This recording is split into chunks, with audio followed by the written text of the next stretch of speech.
Hello, beautiful people, and welcome to Talons versus Volts softball game, and we're live at the Loves Field in Norman, Oklahoma. And let's root for Talons for tonight's game. Anything happened good off of Coric so far? Rachel popped up to third base her first trip to the plate.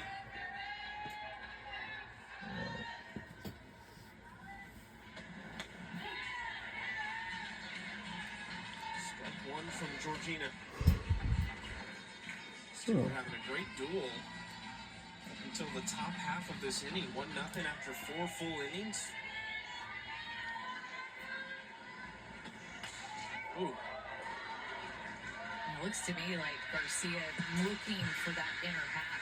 Court threw her a curveball on the outside part of the plate. She stepped open toward third base. Curveball put the outside corner. Just didn't even look like she was looking for that side. But look at Rachel's front leg when she's striding on this pitch that went outside. She will take a step more toward third base, opened up. That's why she was so ready for that screwball in the inner half and punished it toward the left side. So a lot of pull power from Rachel Garcia, which I think she usually likes to step a little bit more toward third base anyway, but gets her barrel well like she did last night in a home run that went 276 feet on the inner half. It was thrown to her.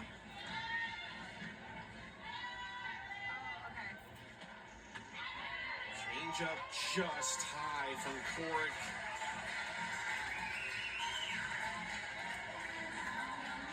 And here is the first base runner. This week's Sunday Night Baseball matchup, the series finale between the Mets and the Phillies. Coverage begins at 6 Eastern. Baseball tonight, Sunday Night Countdown. The Phillies will take on the Mets tomorrow night at 7 p.m. Mets, Phillies. You don't watch a lot of the Astros? Been trying to. I've been watching more AUSL than Astros, though, which I think is a good sign for softball. Having some AUSL to watch over on my favorite pro baseball team. Get in when I can. Straight back. There's a little window here above the net that could get to us. It is. I'm not gonna lie. I'm a ducker. I'm going for it. I'm just gonna go for it. I think it definitely could make its way in here, but I'm not risking my hands, fingers, rings that are on my. I'm not doing it. The rings. You may or may not have seen me duck at the SEC tournament that happened. I know, I was a little disappointed in you. And I'm pretty shameless about it. I have no shame about my duck game. I will deliver the shame to you for it. Everybody else tried to, too. Doesn't make me feel bad about it whatsoever. Up the middle, that's ripped by Mulipola. And here come the Volts in the bottom of the fifth.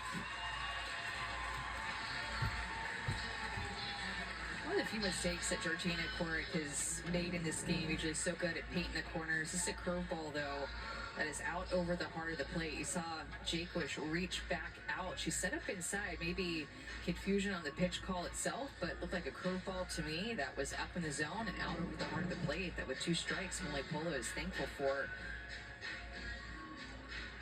Howard Dobson had a quick trigger last night with Raylan Chafin. This is just a conversation with Coric. We'll see how much more they'll allow in this 5th inning. Chafin was excellent. The rookie out of Mississippi State. Now back-to-back good starts for the Talons. Really hard to do in this league. It's hard for one start to go well against these hitters, let alone have back-to-back good starts. We've seen 3 different pitchers for the Talons in the series so far, with Ferremo being the other in relief last night, and all of them have thrown well. First and second, nobody out for Erica Piancastelli.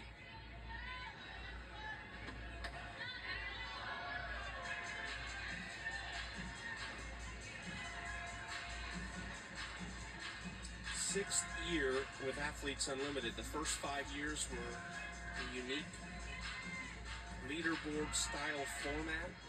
You earned points for your individual performance as well as the team you were on, but you switched teams every week. format is now known as the AUSL All-Star Cup and will be played following this traditional format in August.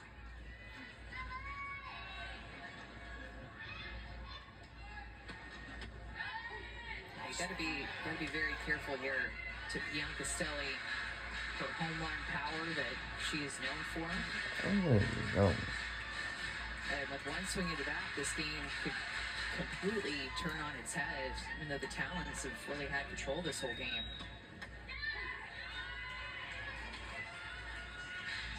Castelli goes down looking on the outside corner. Strikeout number 6 for Coric. It's a big strikeout for Coric.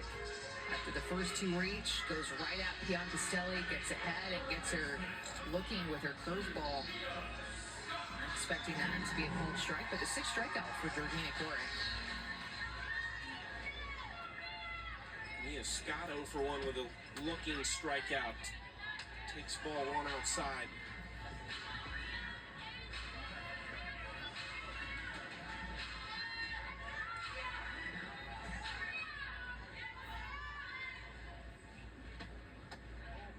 Two and 0 for Scott. That was something that Coach Dobson did so well, and the coaching staff for the Talons was make a pitching change at just the right time last night with Raylan Chapin, who had a quality start for them in game 1 and brought Framo in at the perfect time in that game. Right after Rachel Garcia's home run. These coaches have to be aware of when is the right time, the best time to make this change, because offenses can just really turn on a dime and get hot so quick, and one pitch can change the look and feel of this game. 3 and 1 now to Scott. And you just wonder, after the Mulipola single, the next 3 batters, Bianca Stelli, Scott Clark, were 0 for 3 with 3 strikeouts. Obviously got Bianca Stelli with a strikeout for out number 1, but now in a tough spot against Mia Scott. Still trying to get her pro career up and running. Takes strike 2 on the outside corner. But I think Coric's still in a good place. I think that single to Mulipola was just a little bit of confusion, missed pitch there on the 1-2 pitch, and she pitched Rachel Garcia tight. What all 4 could have been a strike with the changeup, so I still think she's throwing well. Just has to be careful. Another pitch clock violation in ball 4.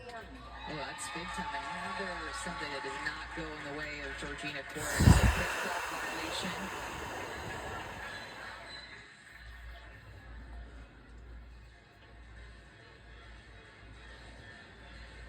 So now they're going to load the bases. But I think what they're confused about is it looked like the first base coach, Josh Urich, had said something about the time. Maybe he said time. And Georgina Coric heard him say that, and so I think she thought timeout was being called, so she then stepped off of the pitching rubber, was a little bit more delayed in delivering the pitch. So just again, a bit of bad luck, but you see her confused of saying, see, he called time. And I think maybe he was saying that the time had gone down and just trying to draw the attention to the umpires about it. Looks like this is going to be a change here.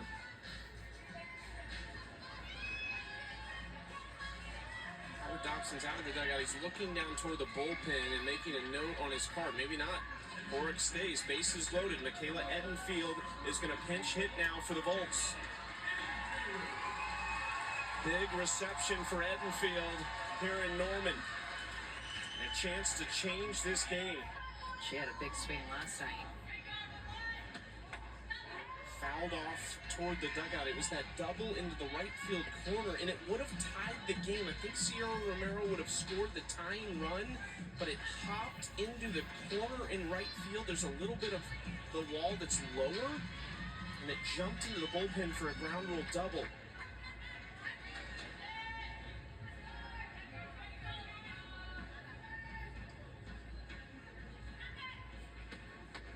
Still a double play opportunity with the middle infielders playing back, but Enfield did such a good job of covering the outer half whenever she drove this ball to right field, and I think that they would have scored, but it ended up being a ground rule double.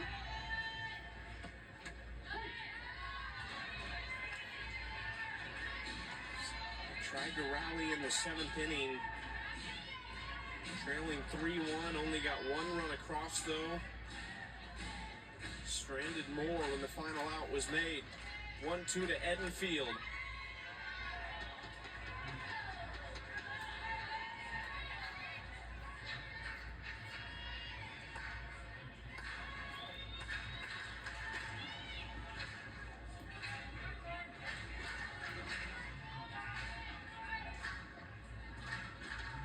George steps off that time. Might have been closing in on that pitch clock again, getting low.